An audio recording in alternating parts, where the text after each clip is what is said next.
So mga idol, nandito naman tayo ulit sa ating gardening. Ito po tayo sa mga tinanim ni John Steve Idol na saging. So pagpatuloy tayo na gumagawa nito dahil po nasipan ko talaga na dito ako mag-focus ngayon dahil po tag-ulan na. Mahirap talaga sa idol na puro lang tayo email doon.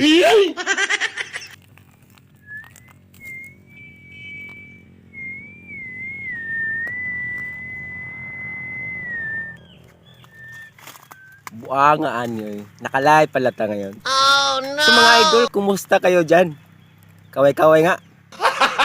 Gago! So, ang video na to mga idol, gusto ko lang pong ibahagi sa ating mga kababayan.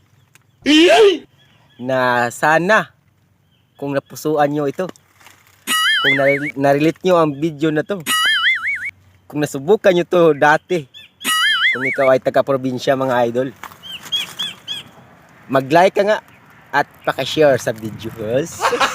Gago! So ngayon mga idol, ipapakita ko sa inyo kung gaano kasipag si John Stevie kahit mainit ng mga idol.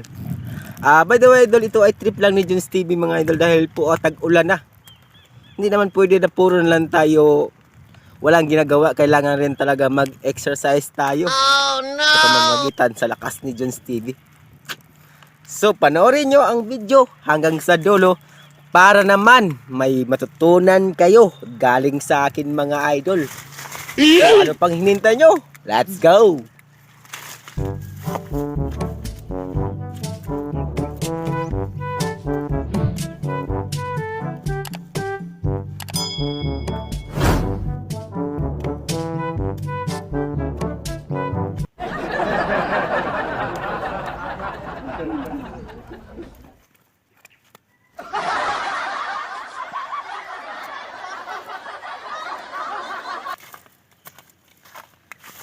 So ito po ang halimbawa or example mga idol sa mga ginagawa natin. Yung mga tinatawag dito idol na tuod sa Bisaya pa mga idol. Ito po ang tinatanggal ko ngayon. Sa mga nakalilit dyan, ano pang hinintay nyo? I-share ang video at don't forget mga idol, paki-subscribe na lang din sa aking bagong channel. Anong pangalan yan? Angas TV. Go!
Ganyan kasipag si idol.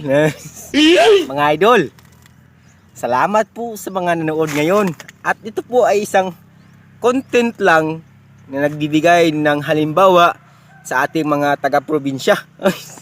Totoo ba yun? Yan ang pag-usapan natin.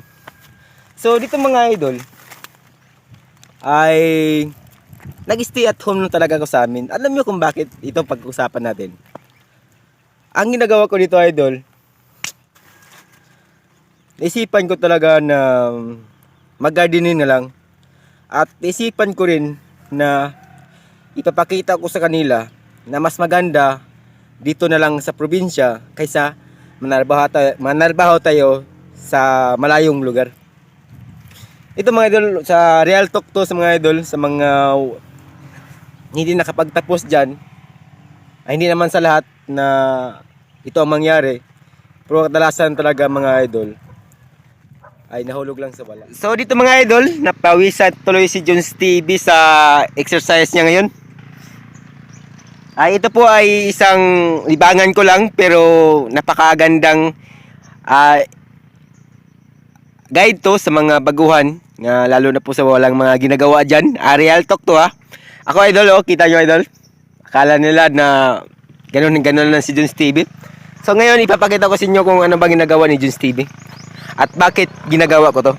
So ipapaliwanag ko sa inyo at panoorin nyo ang video. So ito po mga idol ang ginawa natin. Ginawa ko mga idol. Og sa Bisaya pa mga idol, gikaot na ko ang akong mga tuod idol sa bayabas, mga kahoy na malaki. At ang purpose ko dito po idol sa sagingan natin, taniman po natin ng talong. Di ba?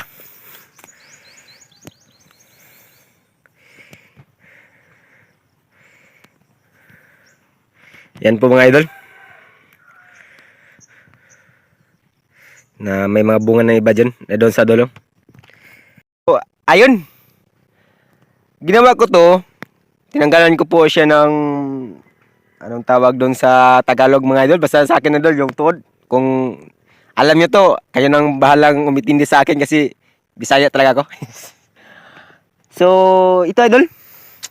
Ito na talaga.